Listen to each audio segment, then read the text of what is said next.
स्वागत है आपका फ्री स्टडी यूट्यूब चैनल में। मैं हूं टीकेश। आ गया हूं केमिस्ट्री सॉल्व करने के लिए और आज मैं लेकर आया हूं एक इम्पोर्टेंट टॉपिक जिसका नाम है VBT यानी valence bond theory. Most important topic है। चलिए शुरू करते हैं क्लास।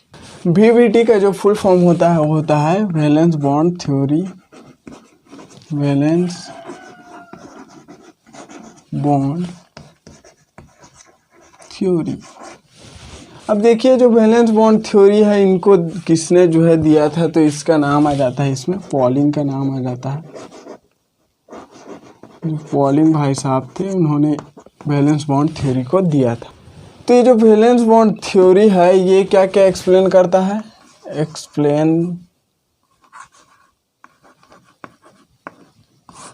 तो ये जो एक्सप्लेन करता है सबसे पहला हाइब्रिडाइजेशन।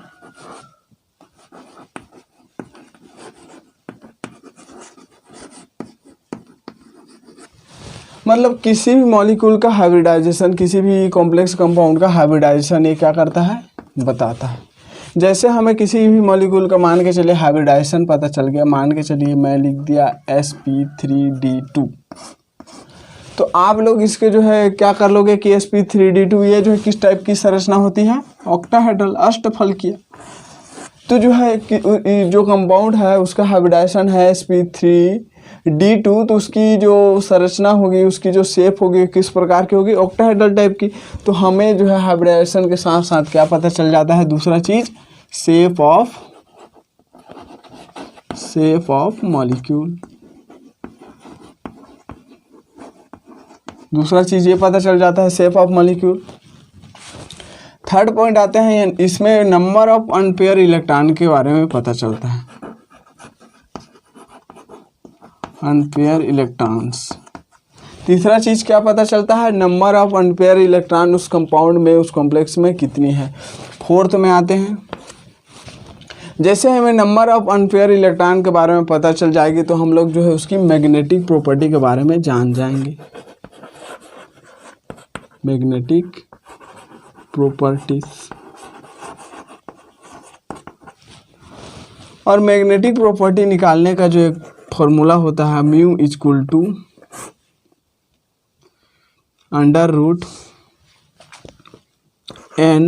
n+2 बोर मैग्नेट्रॉन होता है। ये आपका μ वैल्यू निकालने का फॉर्मूला है। 6 पॉइंट आ जाता है इसमें EAN rule, effective atomic number जो रूल होता है।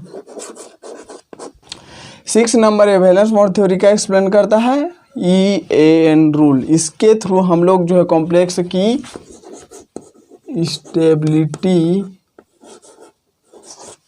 स्टेबिलिटी चेक करते हैं। क्या करते हैं, कॉम्प्लेक्स की स्टेबिलिटी चेक करते हैं। और 7th पॉइंट यहाँ पे है वो है आउटर और इनर स्पेयर। आउटर और क्या, इनर स्पेयर के बारे में पता चलता है कि जो है कॉम्प्लेक्स जो है आउटर स्पेयर है, इनर स्पेयर है, किस टाइप से है। तो यहाँ पे देख लो जो है वैलेंस बॉन्ड थ्योरी क्या क्या चीज़ एक्सप्लेन करता है। तो hybridization, shape of molecule, number of unpair electrons, magnetic property, mu value, यहाँ पे आ गया आपका EN रूल। यहाँ पे हम लोग देखते हैं स्टेबिलिटी के लिए, और जो कॉम्प्लेक्स है इनर स्पेयर है, आउटर स्पेयर है, इन सारी चीज़ों के बारे में हम लोग वैलेंस बॉन्ड थ्योरी में जो है डिटेल से पढ़ते हैं।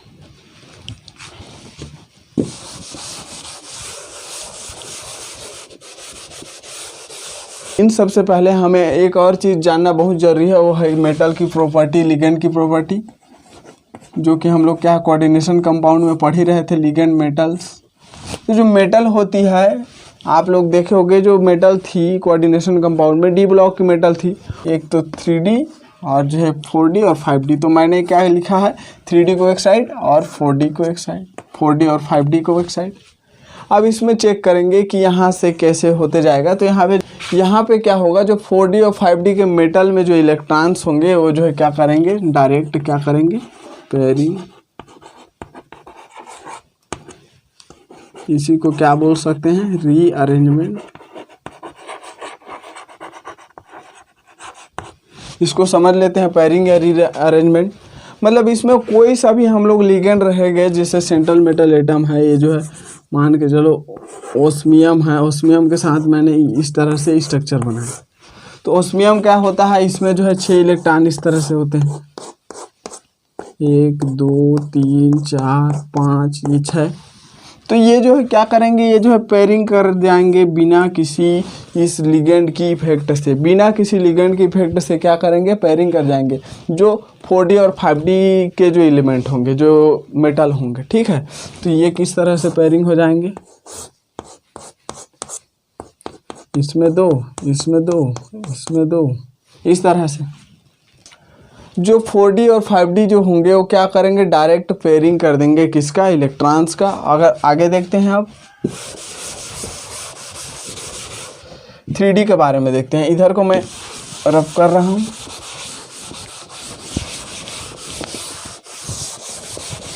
जो 3D होती है उसमें देखते हैं कि 3D में हम लोग चेक करते हैं, जो 3D में जो मेटल होंगे उसका क्या करेंगे, ऑक्सीडेशन स्टेट हम लोग क्या करेंगे, चेक करेंगे।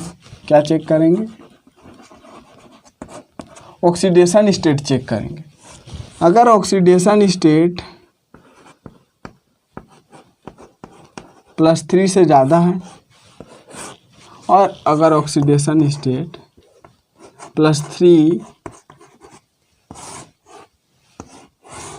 +3 से कम या फिर +3 के बराबर है, तो इस तरह से हमें इसे 2 पार्ट में डिवाइड करना है। पहला देख लेते हैं, अगर जो है ऑक्सीडेशन स्टेट +3 से ज़्यादा है, जो 3D मेटल है उसका ऑक्सीडेशन स्टेट +3 से ज़्यादा है, तो यहाँ पे डायरेक्ट क्या होगा, इलेक्ट्रॉन्स का पेयरिंग हो जाएगा और रीअरेंजमेंट हो जाएगा। अगर जो है क्या है, इसकी जो ऑक्सीडेशन स्टेट है +3 से ज़्यादा है। अब देखते हैं अगर ऑक्सीडेशन 3 या 3 से कम है, तो यहाँ पे चेक करेंगे हम लोग लिगेंड। मोस्ट इम्पोर्टेंट है लिगेंड। और लिगेंड में देखेंगे, लिगेंड जो है 2 प्रकार की होती है, एक को बोलते हैं वीक लिगेंड और एक को बोलते हैं स्ट्रॉन्ग लिगेंड। ठीक, हमने देखा लिगेंड कितने प्रकार का होता है, 2 प्रकार के, एक वीक और दूसरा स्ट्रॉन्ग। तो स्ट्रॉन्ग लिगेंड होंगे वो क्या कर देंगे, इलेक्ट्रॉन्स को फिर से पेयरिंग और रीअरेंजमेंट। क्या करा देंगे, स्ट्रॉन्ग लिगेंड होंगे क्या करा देंगे, पेयरिंग या तो रीअरेंजमेंट हो जाएगा, और बच गया हमारा वीक लिगेंड। कहानी यही स्टार्ट होती है कि यहाँ पे क्या करना है हम लोगों को। तो थोड़ा सा इधर को मिटा रहा हूँ, ये देख लीजिए। अगर स्क्रीनशॉट लेना है तो स्क्रीनशॉट ले लीजिए, और आगे बढ़ते हैं। थोड़ा इसको मिटा रहा हूँ। जो वीक लिगेंड होते हैं ये क्या है, इनके पास उतनी पावर नहीं होती, इतनी एनर्जी नहीं होती कि जो है इलेक्ट्रॉन्स का पेयरिंग करा सकें, रीअरेंजमेंट करा सकें। तो यहाँ पे क्या कहानी होती है, और हम लोग जान लेते हैं कि वीक लिगेंड कौन कौन से हैं। वीक लिगेंड कौन कौन से हैं, तो हमें उसके आधार पे हम लोग जो है उसमें पेयरिंग नहीं कराएंगे, रीअरेंजमेंट नहीं कराएंगे। तो फर्स्ट देखते हैं, जो वीक लिगेंड होता है ये जो है नॉट पेयरिंग, मतलब ये इलेक्ट्रॉन्स का पेयरिंग नहीं कराता है। नॉट पेयरिंग और नॉट रीअरेंजमेंट, इसमें उतनी पावर नहीं रहती, उतनी एनर्जी नहीं रहती कि ये जो है रीअरेंजमेंट करा सके। ठीक, तो जो वीक लिगेंड होते हैं वो कौन कौन से होते हैं, उसके एग्जांपल लिख देता हूँ। X- H2O, और यहाँ पे आता है OH-, फिर O-2 और ऑक्सीलेटो -2, SCN और NON। ये जो इतने सारे जो लिगेंड हैं, ये जो लिगेंड हैं, आप इसको जो है पूरा याद कर डालो, इसको जो है पूरा रट डालो, क्योंकि ये इतने सारे क्या हैं, वीक लिगेंड है। और ये जो लिगेंड है क्या करते हैं, पेयरिंग नहीं होती है। क्या नहीं होती है, पेयरिंग नहीं होती है। इसमें उतनी एनर्जी नहीं होती, पावर नहीं होती, जिसके कारण ये जो है पेयरिंग नहीं करा पाते हैं। कौन कौन सा है देखो, हेलोजन ग्रुप है, और इधर ये जो तीन चीज़ें तो एक साथ याद होने वाली है, ये H2O है, एक एक हाइड्रोजन निकालते जाओ, इस तरह से बनते जाएगा। H2O हो गया, OH माइनस हो गया, O2 माइनस हो गया, ऑक्सीलेटो 2 माइनस हो गया, HCN हो गया और ONO, ठीक है, ये नाइट्रेटो। तो ये जो सारे चीज़ें हैं क्या है, वीक लिगेंड के अंतर्गत आते हैं, और ये जो है क्या करा, पेयरिंग नहीं करा पाते हैं। फिर से यहाँ नीचे मैं लिख दे रहा हूँ, पेयरिंग नहीं करा पाते हैं। समझ में आ गया? इतना चीज़ समझ में आ गया तो आगे हम लोग बढ़ेंगे। वैलेंस बॉन्ड थ्योरी हम लोग पढ़ रहे थे 6-7, उसमें एक्सप्लेनेशन होती है, और 6-7 एक्सप्लेनेशन से पहले जो है मेटल की प्रॉपर्टी देखते हैं। एक तो 3D में, फिर 4D में और एक 5D में। तो ये जो 3D का अलग कहानी है और 4D और 5D का अलग कहानी है। जैसे ही 4D और 5D के जब हमें मेटल मिले तो उसमें क्या कराना है, इलेक्ट्रॉन्स का डायरेक्ट पेयरिंग कराना है। जैसे हम लोग 3D में आते हैं तो इसका ऑक्सीडेशन स्टेट चेक करेंगे कि ऑक्सीडेशन स्टेट जो है 3 से कम है या उसके बराबर है या 3 से ज़्यादा। 3 से अगर ज़्यादा था ऑक्सीडेशन स्टेट तो वहाँ पर भी पेयरिंग हो रहा था, और 3 से जैसे ही कम या फिर 3 के बराबर होगा तो हम लोग क्या चेक करेंगे, लिगेंड। और लिगेंड जो होते हैं 2 प्रकार के होते हैं, एक वीक लिगेंड और दूसरा जो होता है स्ट्रॉन्ग लिगेंड। स्ट्रॉन्ग लिगेंड क्या होती है, बहुत पावरफुल होती है, जो है इलेक्ट्रॉन्स को पेयरिंग करा देती है, इधर उधर कर देती है, रीअरेंजमेंट कर देती है। और जो अगला होता है वीक लिगेंड, इसके पास उतनी पावर नहीं रहती, इसका जो है ये जो है रीअरेंजमेंट नहीं करा पाता है, पेयरिंग नहीं करा पाता। और एग्जाम्पल्स ये जो हमने लिख दिया है, तो यहाँ तक लगता है मुझे आप लोगों को समझ आ गया होगा। आगे अब पढ़ते हैं, आगे बढ़ते हैं और एक्सप्लोर करते हैं अब वैलेंस बॉन्ड थ्योरी को। अब जो है एग्जाम्पल से सारे चीज़ें जो है एक्सप्लेन करके देखते हैं कि होता एक्चुअल में होता क्या है। तो पहला एग्जाम्पल लिया मैंने NiCl4 2-, तो हम लोग अब चेक करेंगे। हम लोग सबसे पहले क्या देखेंगे, मेटल कौन सी ब्लॉक की है, Ni। तो Ni जो है आपका D ब्लॉक के एलिमेंट है। जैसे मैं लिख दूँ इस तरह से होता है, scandium, titanium, vanadium, chromium, manganese, iron, cobalt, निकल। ये निकल किस ब्लॉक की है, 3D, ठीक है। ऐसे बार बार लिखूंगा नहीं, एक बार समझाने के लिए लिख दे रहा हूँ। देखेंगे 3D में हम लोग क्या चेक करना था, हम लोगों को 3D में इसका चेक करना था ऑक्सीडेशन स्टेट। दूसरा पॉइंट क्या था, जैसे ही 3D में कोई मेटल है तो उसका क्या चेक कर रहे थे, ऑक्सीडेशन स्टेट। तो ऑक्सीडेशन स्टेट यहाँ पे निकालता हूँ मैं। निकिल का मैंने लिख दिया यहाँ पे निकिल, और यहाँ पे Cl जो है आपका, जो ये जो है किस फॉर्म में रहता है, -1 रहता है इसका। Cl जो है किस फॉर्म में रहता है, इस तरह से Cl माइनस फॉर्म में रहता है। तो एक Cl का ये हो जाएगा -1 इन 2 कर देंगे, कितना Cl है, 4, तो ये 4 हो जाएगा। और जो आपका जो कॉम्प्लेक्स के बाहर वाला जो ये जो है जो चार्ज है उसको हम लोग क्या करते हैं, बराबर करके उस पार लिख देते हैं। अब क्या करेंगे, निकिल का यहाँ पे निकिल, और ये जो है 4 एकम 4 मतलब माइनस यहाँ पे 4 हो जाएगा, बराबर यहाँ पे -2।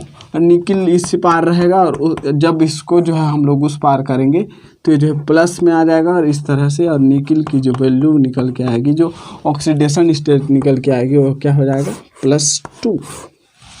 क्या निकल के आ गया, निकिल के ऑक्सीडेशन स्टेट +2। ये जो ऑक्सीडेशन स्टेट निकालने में किसी को कोई प्रॉब्लम तो नहीं है।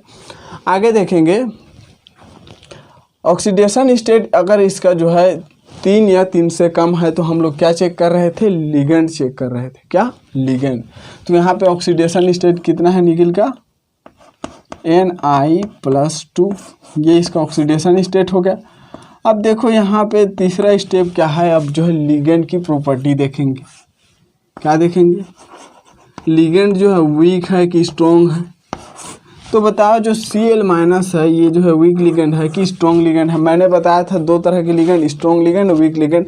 और वीक लिगेंड की मैंने 2-4 एग्जांपल दे रखी थी। तो ये जो क्लोरीन या जो क्लोराइड आयन है, ये जो है क्या है, हेलोजन ग्रुप है। मैंने इस तरह से एक एग्जांपल दिया था उसमें। तो ये हेलोजन है, मतलब ये किस तरह की लिगेंड है, वीक लिगेंड। मतलब ये क्या करेगा, पेयरिंग नहीं करा पाएगा। वीक लिगेंड होने के कारण क्या है, ये जो है पेयरिंग नहीं करा पाएगा।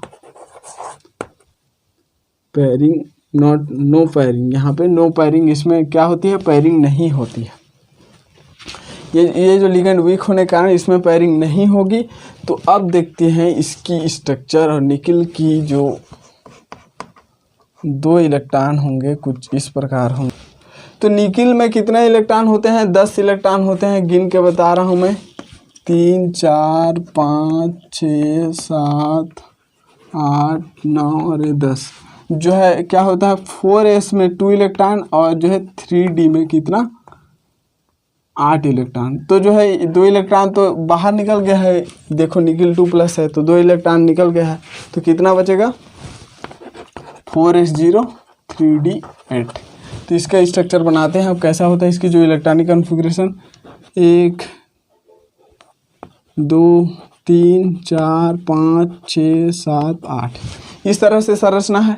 और हमारे पास जो लिगेंड हो किस प्रकार की है, वीक है, तो जो है नो पेयरिंग, मतलब यहाँ पे जो है ये जो इलेक्ट्रॉन पेयरिंग नहीं करेगा। तो अगला जो स्टेप होगा, देखो हमारे पास क्या है, Cl-4। तो यहाँ पे इसको ऐसे ही लिखते हैं। अगला स्टेप देखते हैं होता क्या है। ये आपका स्ट्रक्चर हो गया। जो Cl- आयन है ये जो है क्या करेंगे, इसमें एक जो है ऐसे बॉन्ड बनाएंगे, इसके साथ बॉन्ड, फिर इसके साथ बॉन्ड, फिर इसके साथ बॉन्ड, Cl-Cl-Cl-Cl ये हो गया। तो ये जो है देखो कितना, ये जो है ये d ऑर्बिटल है, ये s है और ये p है। s का कितना ऑर्बिटल भाग ले रहा है, तो 1, और p का कितना ऑर्बिटल, 3, 1 2 3, तो sp3। इसकी संरचना क्या होगी, इसकी जो हाइब्रिडाइजेशन निकल के आ रही हो क्या है, sp3। क्या निकल के आ रही है, sp3।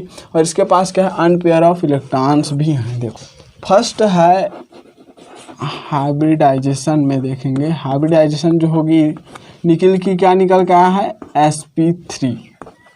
और sp3 संरचना होने से शेप कैसा होगा निकिल का, शेप जो होगा निकिल का होगा टेट्राहेड्रल। क्यों, क्योंकि जो sp3 होती है उसकी संरचना टेट्राहेड्रल होती है। थर्ड पॉइंट क्या था हमारे पास, शेप ऑफ मॉलिक्यूल के बाद नंबर ऑफ अनपेयर इलेक्ट्रॉन। तो नंबर ऑफ अनपेयर इलेक्ट्रॉन कितने थे, एक बार फिर देखो इधर 5 डिब्बा, 2 इधर 2 इधर और 2 इस तरह से थे, 8 इलेक्ट्रॉन। तो नंबर ऑफ अनपेयर इलेक्ट्रॉन कितने हैं, 2 हैं।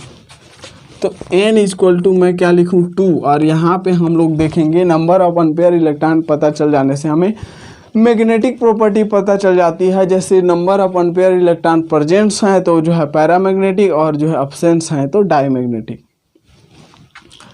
तो ये जो कॉम्प्लेक्स है, ये जो कंपाउंड है किस प्रकार की है, paramagnetic in nature, magnetic in nature का है। यहाँ तक समझ में आ गया। 5th पॉइंट है, यहाँ पे हम लोग म्यू का मान निकाल लें। म्यू इक्वल टू क्या था, √n+2 बोर मैग्नेटॉन। तो यहाँ पे क्या करेंगे, n का मान कितना है, 2, और यहाँ पे फिर 2, 2 + 2 इस तरह से बोर मैग्नेटॉन। और इसको हम लोग आगे सॉल्व करेंगे तो क्या हो जाएगा, ये रूट हो जाएगा, और ये 2 और ये 4 बोर मैग्नेटॉन। और इसी को हम लोग क्या करेंगे, 8 हो जाएगा। तो 8 का जो होता है, 8 का अंडर रूट निकालेंगे तो 2.83 ऐसा कुछ जो है इसका बोर मैग्नेटॉन वैल्यू आ जाएगा। 83 करके यहाँ पे म्यू वैल्यू निकल के आ गया। 6 पॉइंट क्या था, मैंने बोला था EN रूल। EN रूल देखेंगे तो EN रूल में क्या देख रहे थे, स्टेबिलिटी देख रहे थे। EN रूल चेक करते हैं तो EN रूल में निकिल का जो वैलेंस इलेक्ट्रॉन है वो कितने हैं, 10। और उसके बाद ये जो एक क्लोरीन है, ये जो एक जो क्लोरीन लिगेंड है, ये जो एक लिगेंड है वो कितना, मोनोडेंटेड लिगेंड है, बाइडेंटेड। निकिल के वैलेंस सेल में कितने इलेक्ट्रॉन हैं, 10। नॉर्मली यहाँ पे कोई ऑक्सीडेशन स्टेट निकाल के नहीं देखना है, नॉर्मल देख रहे हैं। उसके बाद जो है ये जो लिगेंड है ये मोनोडेंटेड है, बाइडेंटेड है, किस प्रकार के है, तो ये जो Cl है ये जो है मोनोडेंटेड हम लोग देखे हैं। ये जो है नेगेटिव चार्ज लिगेंड है। और इसकी संख्या कितनी है 4, और फिर ये क्या है आपका -2। यहाँ पे -2 है तो इसको भी ऐड करेंगे, कितना बन गया 16 इलेक्ट्रॉन। तो EN रूल के थ्रू क्या हो गया, ये जो है 16 इलेक्ट्रॉन जो है स्टेबल कॉम्प्लेक्स फॉर्म करता है। जब EN रूल अलग से पढ़ेंगे तो उसमें ये सारे चीज़ें समझ में आ जाएगी। और 6 है यहाँ पे देखो, 7th है यहाँ पे देखो, आउटर होता है कि इनर, तो जो है sp3 जो होती है इसमें आउटर इनर नहीं होती, तो इसको जो है खाली छोड़ो।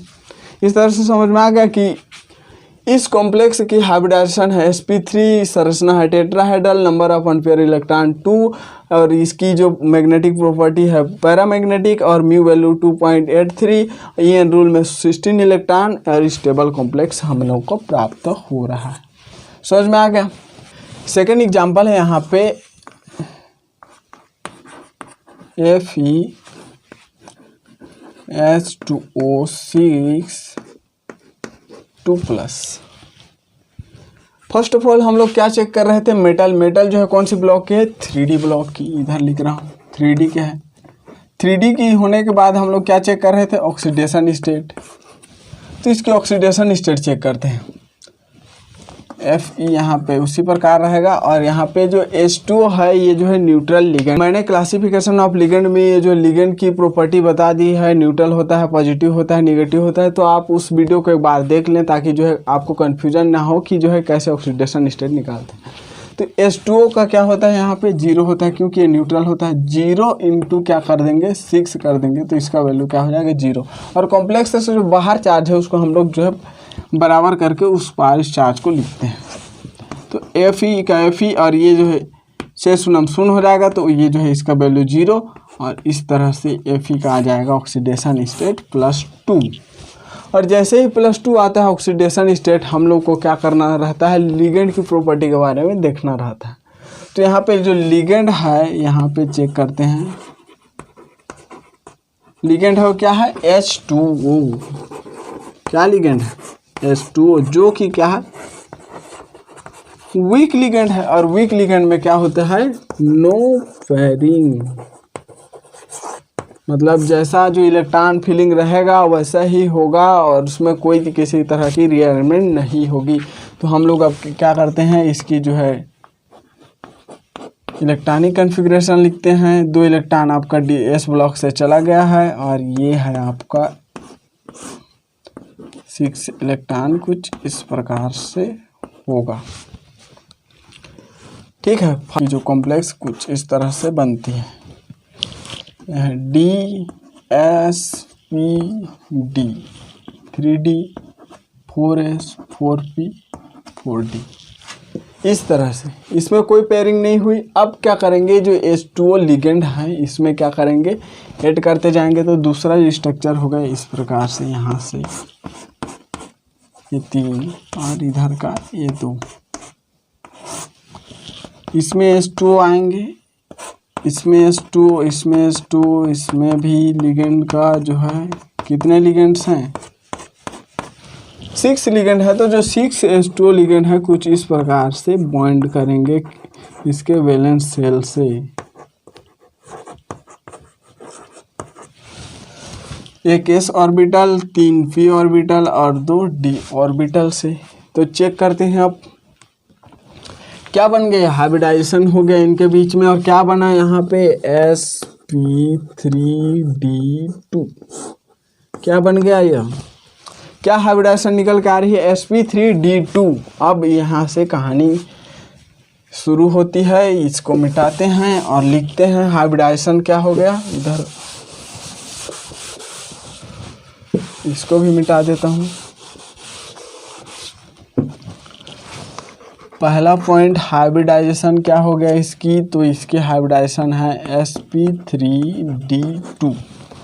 दूसरा पॉइंट यहाँ पे sp3d2 की जो है शेप कैसी होती है, तो इसकी जो शेप होती है वो है, शेप में लिख देता हूँ ऑक्टाहेड्रल। क्या होती है शेप ऑक्टाहेड्रल। और ऑक्टाहेड्रल होने के बाद हमने इसमें देखेंगे कि इसमें lone pair of electron unpair of electron है कि नहीं है। तो अनपेयर ऑफ इलेक्ट्रॉन के लिए चेक करेंगे कितने थे वहाँ पे अनपेयर ऑफ इलेक्ट्रॉन, 6 इलेक्ट्रॉन भरा था ना मैं, 1 2 3 4 5 6। कितने अनपेयर ऑफ इलेक्ट्रॉन है, 1 2 3 4। n इक्वल टू कितना हो जाएगा यहाँ पे 4 इलेक्ट्रॉन। अब इसकी मैग्नेटिक प्रॉपर्टी बता दो फटाफट। तो मैग्नेटिक प्रॉपर्टी क्या हो जाएगी यहाँ पे, ये भी क्या हो जाएगा पैरामैग्नेटिक, क्योंकि इसकी जो है इसमें जो है अनपेयर ऑफ इलेक्ट्रॉन पाए जाते हैं। और म्यू का वैल्यू क्या हो जाएगा यहाँ पे, म्यू का वैल्यू आप जो है इस तरह से 4 4 धन 2 इस तरह से बोर मैग्नेटान करके EN रूल और इसमें स्टेबिलिटी चेक कर रहे थे कि ये कॉम्प्लेक्स स्टेबल है कि नहीं है। तो इसको चेक करते हैं। पहले तो क्या लिखेंगे, जो ये जो मेटल है उसमें कितने इलेक्ट्रॉन है वैलेंस शेल में। तो इसके वैलेंस शेल में 8 इलेक्ट्रॉन होते हैं। H2O जो है मोनोडेंटेड लिगेंड है और साथ ही साथ ये क्या है न्यूट्रल लिगेंड है। तो ये जो है 2 इलेक्ट्रॉन ये जो डोनेट करता है। तो क्या होगा 6 दूनी 12, रुको ऐसे लिखता हूँ 6 × 2, क्योंकि जो 6 है इसकी नंबर है और जो एक जो लिगेंड है H2O वो जो है 2 electron pair of electron donate करता है ना। ये क्या करता है पेयर ऑफ इलेक्ट्रॉन डोनेट करता है। तो इसलिए क्या हो जाएगा ये 6 दूनी 12। और ये जो धन चिन्ह है तो इसको हम लोग इसमें 2 इलेक्ट्रॉन कम करेंगे क्योंकि यहाँ पे इसकी रिक्वायरमेंट है। तो नेक्स्ट पॉइंट क्या हो जाएगा 8 प्लस ये हो जाएगा 12 माइनस 2 कर देंगे। तो ये इसका आंसर आ जाएगा 18 इलेक्ट्रॉन आ जाएगा ना।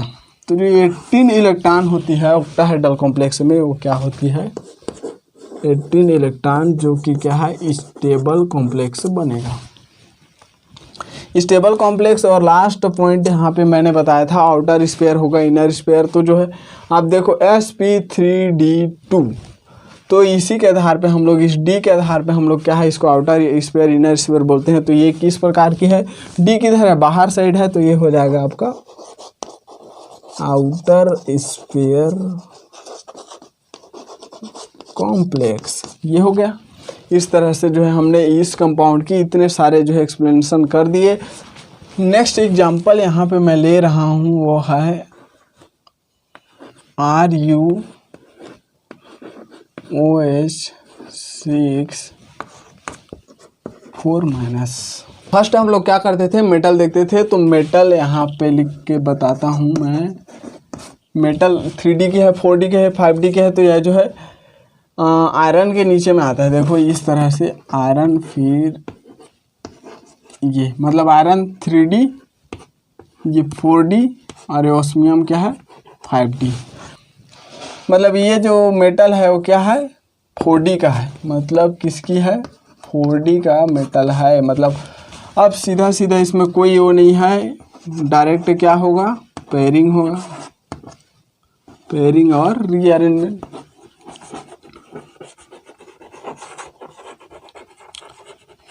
पेयरिंग और रीअरेंजमेंट होगा। तो यहाँ पे हम लोग क्या करते हैं अब जो है इसका सीधा सीधा निकालते हैं इलेक्ट्रॉनिक कन्फिग्रेशन, सॉरी इससे पेयरिंग और रीअरेंजमेंट होगा, साथ ही इसका ऑक्सीडेशन स्टेट भी निकालते हैं ताकि कितने इलेक्ट्रॉन है वो पता चलेगा। ठीक, तो ऑक्सीडेशन स्टेट यहाँ पे चेक करते हैं। तो रुथेनियम का रुथेनियम प्लस यहाँ पे OH जो होता है OH इस प्रकार से होता है OH माइनस फॉर्म में। तो यहाँ पे OH माइनस का -1 इंटू कितना है इसकी संख्या 6 है। तो 6 जो कॉम्प्लेक्स के बाहर है वो कितना है -4। तो इस तरह से -4 बराबर करके Ru रुथेनियम का, और ये हो जाएगा -6 और यहाँ पे -4 और रुथेनियम इस पार और जो है -6 उस पार जाएगा तो +6 में हो जाएगा। और रुथेनियम के यहाँ पे ऑक्सीडेशन स्टेट निकल के आएगा +2। कितना निकल के आया +2। अब इससे कोई लेन देन नहीं है, जो 4D ब्लॉक का है सीधा पेयरिंग होगा इलेक्ट्रॉन। लेकिन हमें क्या जानना है कि रुथेनियम का ऑक्सीडेशन स्टेट 2+, और इसमें जो है D ब्लॉक में कितने इलेक्ट्रॉन होंगे 6 इलेक्ट्रॉन। इसको एक ऐसे समझा देता हूँ कंफ्यूज ना हो इसलिए। 4s में 2 इलेक्ट्रॉन होता है और 3D में 6 इलेक्ट्रॉन होता है। और जो 2 इलेक्ट्रॉन निकलते हैं इसके आउटर मोस्ट शेल से निकलते हैं। ये जो इस 2 इलेक्ट्रॉन इससे जो है निकल जाते हैं तो बचता है ये होता है 4s0 और 3d6 इस तरह से। अब यहाँ पे क्या हो गया, जो 3D को मैं यहाँ पे ये जो 3D है इसको बना रहा हूँ। ये 5 और 1 2 3 4 5 ये 6 इलेक्ट्रॉन है, 6। और साथ में क्या होगा, पेयरिंग होगा, मैं बोल रहा हूँ क्या पेयरिंग होगा। तो ये इलेक्ट्रॉन जाएगा यहाँ पे, ये इलेक्ट्रॉन जाएगा यहाँ पे। तो पेयरिंग किस तरह से हो गई, ये आपका पेयरिंग हो गया। ये 6 इलेक्ट्रॉन का पेयरिंग हो गया। अब देखते हैं यहाँ पे और भी s ऑर्बिटल है, इधर p ऑर्बिटल है। और हमारे पास कितने लिगेंड्स हैं, 6 लिगेंड है। 6 लिगेंड के लिए हमारे पास पर्याप्त जगह बन चुकी है हाइब्रिडाइजेशन के लिए। ये आपका 5 और ये आपका 6। ये क्या है, OH minus OH minus OH minus OH minus OH minus OH minus, इस तरह से। ये है D और ये है S और ये P। अब इसकी हाइब्रिडाइजेशन निकालते हैं, इधर का मिटा रहा हूँ। हाइब्रिडाइजेशन चेक करो तो क्या है, D के 2 ऑर्बिटल, S के 1 जो है, P के 3। तो ये जो हाइब्रिडाइजेशन क्या निकल के आ गया, D2sp3। यहाँ से लिखता हूँ, इस साइड में लिखता हूँ। अब हाइब्रिडाइजेशन क्या हो गया, D2sp3। इसकी संरचना क्या हो जाएगी, ये भी जो है आपका ऑक्टाहेड्रल संरचना होगा। ऑक्टाहेड्रल इसकी शेप होगी। और थर्ड पॉइंट था नंबर ऑफ अनपेयर इलेक्ट्रॉन। तो n इक्वल टू क्या हो जाएगा, 0, क्योंकि यहाँ पे कोई अनपेयर इलेक्ट्रॉन नहीं है, सारे पेयरिंग हो गए। n equal to 0। तो मैग्नेटिक प्रॉपर्टी क्या हो जाएगी, डाई मैग्नेटिक प्रॉपर्टी क्या हो जाएगा। और म्यू का वैल्यू क्या हो जाएगा, 0। इस तरह से आसानी। और जो अगला है आउटर एंड इनर देखते हैं। तो ये जो D जो है क्या है, अंदर साइड है। तो ये हो जाएगा इनर ऑर्बिटल, इनर ऑर्बिटल। जो लास्ट पॉइंट यहाँ पे देखेंगे वो है आपका EN रूल। तो EN रूल के थ्रू हम लोग देखते हैं कि क्या होता है। रुथेनियम जो है, इसमें वैलेंस इलेक्ट्रॉन में कितने इलेक्ट्रॉन होते हैं, 8 इलेक्ट्रॉन। और OH जो माइनस है, ये कितनी है, 6 इलेक्ट्रॉन। और साथ में 4 इलेक्ट्रॉन। कितना इलेक्ट्रॉन हो रहा है, 18 इलेक्ट्रॉन हो रहा है। इसके इलेक्ट्रॉन काउंट करते हैं, वैलेंस इलेक्ट्रॉन काउंट करते हैं। तो ये कितना इलेक्ट्रॉन, 8 हो, 6 8 + 6 + 4 कर देने से 18 इलेक्ट्रॉन हो रहा है। 18 इलेक्ट्रॉन जो है स्टेबल इलेक्ट्रॉन होता है। मतलब जो 18 इलेक्ट्रॉन जो वाला कॉम्प्लेक्स क्या होता है, स्टेबल होता है। ठीक, तो इस कॉम्प्लेक्स की इस तरह से उसकी प्रॉपर्टी निकल के आई है। D2sp3 octahedral, n equal to 0, diamagnetic, mu equal to 0, inner orbital 18 electron, stable complex है ये। आई होप कि ये वीडियो आपको पसंद आई होगी। अगर किसी भी प्रकार की डाउट हो तो हमें कमेंट करें और साथ ही हमारे चैनल को लाइक, शेयर एंड सब्सक्राइब जरूर करें। Thank you so much for watching.